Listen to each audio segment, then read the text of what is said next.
Hey guys, it's Bedman or Andrew here, and today I was just going to talk about something that's quite important to me really, and it's just something that was quite interesting. I am a little bit late on doing this one because I'm going to talk about Autism Awareness Month, which ended yesterday because it's the 1st of May now, but fuck it, better late than never. But anyway, I got the idea to do this video after rewatching a really good video by my friend Ninja Sorcerer or Rosie, and she talks about her having a severely autistic. Well, I wouldn't say severely, but quite. Her brother, who's got quite bad autism. He's really nice, but he just he just and it's just a really interesting and quite emotional sort of video, and it's very good, and I definitely suggest watching it. And I'll put a link in the description, in the pants area of this video, to watch that because it is very good. But I thought today I'd do a perspective of someone who has autism and various other mental issues, whatever.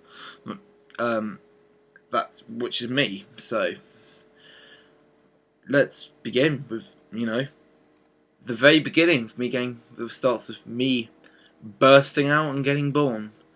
I was born and I was pretty normal, and yeah, I was a baby, so I couldn't really do that much. Then as I got older, I couldn't really do that much, and when other kids could start doing stuff. So, walking, I walked very late, like 2, I think. I was a very late walker, and I didn't speak at all really. Like, apparently my first proper words really was when I was nearly 3, and most kids usually have a fairly good dialect at that point in time. And when I started school when I was 4, most kids at that point know about 1,000 words. I knew about 30, and yeah, and I couldn't really start stringing. I could say the odd words, as I said, but I couldn't really start stringing sentences together until I was about 7, half 8, maybe. I was very late actually being able to talk properly, and it was hard. It admittedly was hard, but I don't think it was near as hard as it could have been because I've got great friends and I went to a great school, learning disability primary school, and I had great teachers, and I've got really nice and I had a really nice church family because I go to church news and it was really supportive, and both my mum and dad have been working in care ever since they've started to work, so it was kind of like having one of their kids to look after, but living with them really. But yeah, and to this day really, I find talking, like I'm talking to you now, fairly articulate now. So, but I do find like talking officially to this sort of medium, I do find it a little bit tricky. That's why I a lot, and I haven't been able to figure out how to edit using iMovie yet. So you get to hear all my luxurious ums in my videos. But yeah, and I carried on primary school, and I eventually got better at talking, but English is something I just could not get the crack of. And it was only really in year 6 when I had an older teacher who was about in like her late 60s, I think, and she was just awesome, and she really helped me with my English, and especially with my talk, and not even with my talking really. And I got to the point, or then I left primary school after year 6, and this primary school was great, but it's very, very sheltered. Like, it's probably what I needed, but it was kind of a shock really when I left, and I went to a learning disability secondary school, which I'm leaving in 7 weeks. But it was learning disability, but it was essentially the way how they were open to the world. It was just essentially like a mainstream school, but with 100 students, and them all having issues really, and it was a massive shock to me. And I think that's when really my autistic traits really started to come out, because I hanged around when I was in primary school with people who had autism, so I must have seemed fairly normal. But when I was thrown together with people who were more normal, even though there's no such thing as normal, um, um, happened, happened, and it was just kind of a shock. And I knew I'd have to make friends outside school, because I never really had friends outside school when I was in primary school, and until really I started going to a youth club at the church I went to, and I met this guy called Tom, who is my best friend forever, probably, really. And I started going to his house, and we started to chill, and that's when I started to really open up to people. But the thing I think my autism most gets in the way is with probably I still find talking to people like quite awkward. Like this, like obviously my parents and my brother I'm completely fine with, and Tom as well, and Liam, and my mate Liam, and yeah, and it's just like all my friends who aren't those guys are really cool to me, and it's just kind of like, but it's just a kind of a I've kind of got like a really bad fear of conversations going awkward, and because of that, they kind of go awkward sometimes, and I do find that hard sometimes, and I still do, really. So, but anyway, enough of me being a emo. Let's talk about the positives of being different mentally. I think being autistic has really helped me get with the right group of people, really. Like, I've got great bandmates in my band who I drum with, and loads of people. I think it's like got me with the right sort of people, not with any of the sort of twats you can get generally around at secondary schools.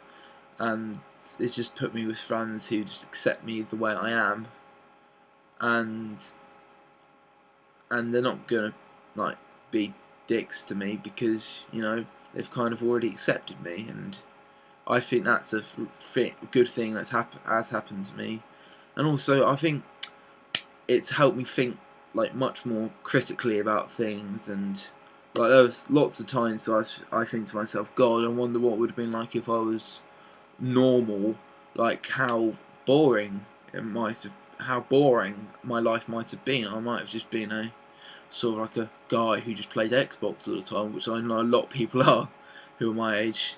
But no, because I've been kind of thinking like, what can I do? Because I hate being bored. That's the thing I just hate probably the most in the world, is being bored. So I did Scouts for a few years, which was okay.